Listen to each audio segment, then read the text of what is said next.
Okay, I'm gonna do this short video just to show, because I was searching for this leveling system reviews on YouTube, and then I found a bunch of bad reviews, so I'm gonna give my review about it. You see these little spacers, they come when you buy the leveling, they come together, so some people are having trouble removing the orange spaces. So what you need to do is to put one little white space on each side. Install the tile like regular installation, and then put the leveling system clips in between the spaces. That way the space is going to be bigger than the little metal pin, so it's going to be easy to remove.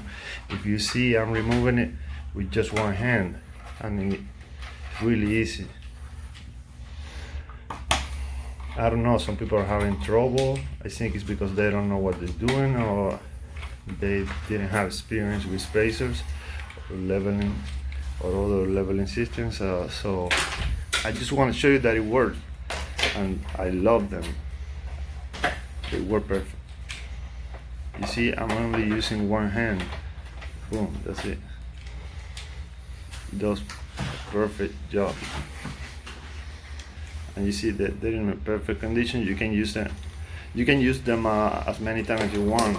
They're not gonna break apart, because you don't have to tie them up too much. You just need to tie a little bit to put the tiles even, one next to the other one, and that's it. Okay, I hope I helped with this little video. This is my first one. Thanks for watching.